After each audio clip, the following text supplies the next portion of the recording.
bagaimana tips menjadi orang tua yang bijak dalam mengajarkan kepada 3 anak saya mengenai mengelola emosi mereka dengan baik, terutama dalam hal menahan lapar dan haus saat berpuasa, dan juga agar 3 anak saya semakin rajin dalam tadarus Al-Quran dan menghafal Al-Quran saat berpuasa. Terima kasih Ibu Aisyah. Kalau anak-anak ini, mereka kan sedang proses melatih ya, pelatihan. Ya, otaknya tuh yang tersambung masih sedikit. Kan baru berapa lama sih dia belajar latihan puasa. Apalagi yang paling kecil, baru berapa tahun misalnya. Tadi yang paling kecil umur berapa? 1 SD kan? 1 SD katakanlah ya 7 tahun. Misalnya sudah mulai dibiasakan puasanya di usia 3 tahun misalnya, atau 5 tahun ya. Berarti kan baru 2 tahun juga, baru dua kali Ramadan mereka jalankan. Ya, maka nggak apa-apa, teruslah berlatih. Dan cara berlatih paling baik adalah melihat contoh teladan. Jadi tadi kalau Bunda mengatakan ingin anaknya rajin tadarus, dia harus lihat juga ibunya rajin tadarus dulu. Karena apa yang ditangkap oleh mata, didengar oleh telinga, dirasakan oleh hidung, diucapkan lewat mulut, dirasakan lewat seluruh tubuh, pesan itu jalan ke badan tadi terekam di otak. Terekam di otak. Ya. Jadi kasih lihat aja kita tadarus, dia akan lihat, ya, lihat. Dan tentu karena sudah SD ya, sudah mulai SD semua, kita ajak. Dan ingat ya, tentu juga kondisi fisik anak-anak itu belum sama dengan kondisi kita. Orang berat badannya dan tinggi badannya saja belum sama dengan kita. Dan sambungan neuroplastisitas di otaknya belum sebanyak kita. Kadang-kadang kita suka lupa ya, menganggap anak-anak itu sama dengan otaknya kita, itu yang suka lupa. Jadi ya, ingatkan diri kita bahwa oh ya dia lagi proses latihan. Insya Allah di usia anak kita nanti seumuran kita, itu insya Allah jauh lebih baik dari kita kok. Percaya deh. Ya, misalnya saya lihat anak-anak saya, kan anak saya 5 nih, ya Bu Shirley dan Bu Ulfa kan, 4 laki 1 perempuan misalnya. Katakanlah saya lihat yang bungsu deh Ragil, sekarang kelas 2 SMA ya, kelas 11 ya. Saya meyakini ya bahwa nanti Ragil seumuran saya nanti ini 54 tahun, dia akan jauh lebih baik dari saya. Kenapa?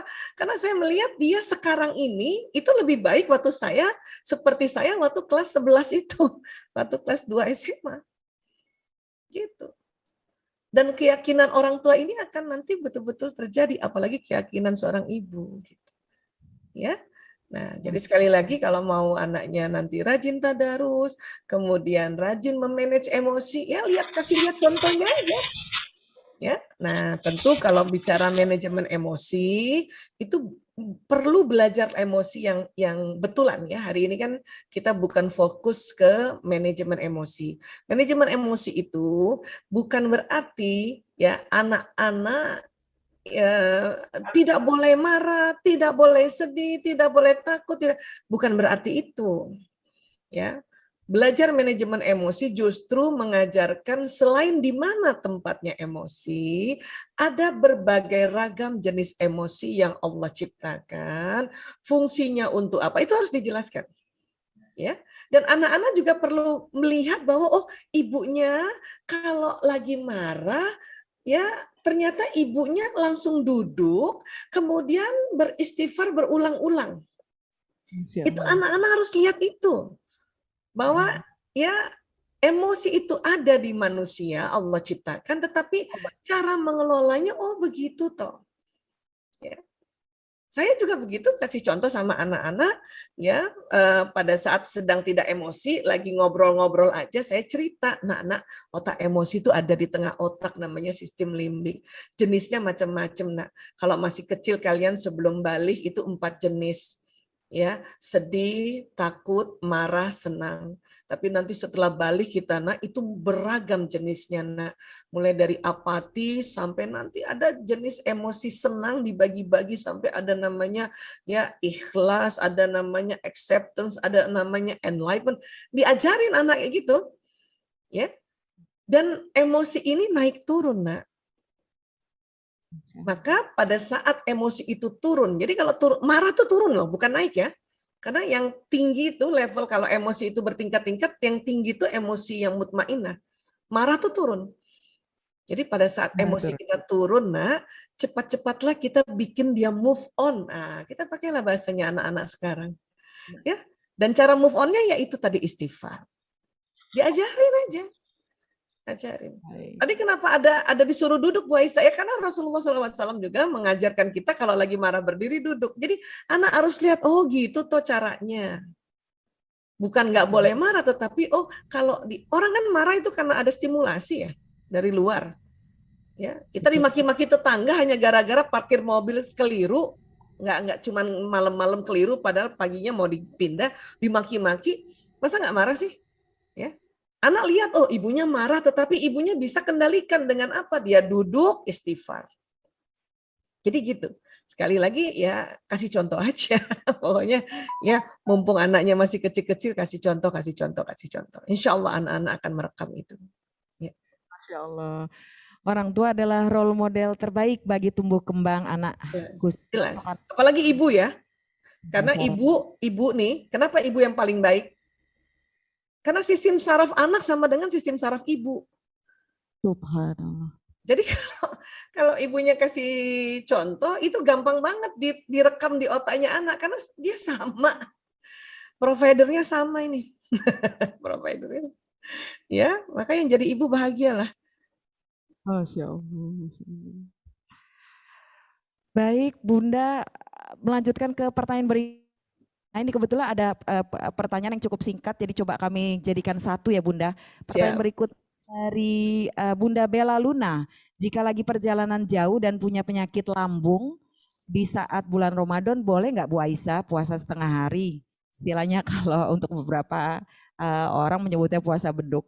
Dan saya sekaliankan juga dengan pertanyaan dari Bunda Nimas, saya ibu menyusui yang tidak puasa. Nah ini kondisi otak dan untuk kesehatan bagaimana Bu Aisyah? Karena kalau berpuasa salah satunya mengurangi LDL. Silakan Ibu Aisyah. Iya. Jadi sebetulnya perintah saum, perintah puasa ini, perintah siam itu kan ayatnya kan langsung beruntun lagi ya, tidak hanya 183, nanti ada 184, 185. Allah jelaskan itu buat kita yang sakit, buat kita dalam perjalanan, kita bisa tidak puasa saat itu tapi menggantikannya di hari lain. Bahkan udah dikasih tahu juga buat orang yang sakitnya sudah sulit, ya, kemudian kondisi menyusui, hamil, melahirkan, ya itu seandainya tidak bisa mengganti di puasa di hari lain, kita diminta untuk membayar fidyah, kan gitu.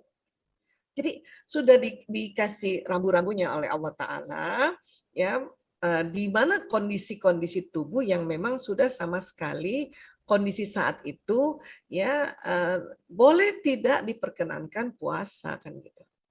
Ya. Nah, kalau orang gastritis tetapi misalnya masih bisa diatasi, tentu kan konsultasi ya sama dokternya, karena ada obat yang nanti akan diberikan yang bisa diminum ya setengah jam sebelum sahur gitu ya. Kemudian juga nanti pas buka jangan langsung makan, ya dibatalkan dulu bukanya dengan minum air dulu, kemudian minum dulu obat pelapis lambungnya, ya. Kemudian kita sholat maghrib dulu, kemudian tentu maghribnya yang tumak nina, ambil lagi sunnahnya, ngaji dulu, baru kemudian makan. Nah itu obat lambung yang kita makan itu, yang sebelum sholat maghrib itu sudah mulai melapisi ya lambung kita yang mungkin ada ulkus atau ada luka karena asam lambung sebelum-sebelumnya mungkin tidak balance ya. Nah, itu bisa dilakukan gitu. Kemudian nanti pas tidur juga minum lagi obat lambungnya. Nah, kalau kita melakukan hal-hal seperti itu, insya Allah ya pada saat keesokan harinya ya mulai fajar sampai kemudian maghrib kita berpuasa, itu lambung udah tenang-tenang aja karena dia sebelumnya sudah diberikan obat-obatan penetralisir asam lambung yang sudah terlanjur lambungnya ada gangguan kan gitu. Tapi kalau yang sudah berat banget, misalnya dicoba pakai cara itu nggak bisa, kemudian juga malah muntah-muntah, malah, nah tadi sudah dikasih cara yaitu memberikan makan ya kepada orang lain atau pada fakir miskin kah, atau orang yang perlu kita tolong dalam satu hari itu ya. Kalau meninggalkan puasanya 30 hari, 30 orang lah dikasih makan kan gitu. Jadi udah dikasih cara kan sebetulnya. Ya, saya saja pernah di satu masa anak keberapa ya, kok saya lupa ya. Itu kan saya beruntutan tuh, udah hamil, melahirkan, kena masa nifas, kemudian bulan Ramadan berikutnya hamil lagi, mual banget, itu beruntun-untun tuh. Iya, itu dihitung, waduh, ya ini mau mengganti di hari lain, menyusui lagi. Maka itu tadi ya, bismillah ya Allah, memohon kemurahan dari Allah, pengampunan dari Allah, kita ya saya membayar fidyah. Kalau sekarang enak nih, alhamdulillah nih udah tenang semuanya, udah utang-utangnya dibayar pelan-pelan karena anak-anak udah besar, nggak hamil lagi. Ya, kemudian alhamdulillah mudah-mudahan bulan ini juga tidak menstruasi, alhamdulillah. Jadi ya sudah diajarkan oleh Allah untuk bagaimana cara menggantinya dan bagaimana juga pada saat kondisi yang sangat berat sehingga tidak bisa mengganti di hari lain. Ya, kurang lebih seperti itu, wallahu a'lam bishawab.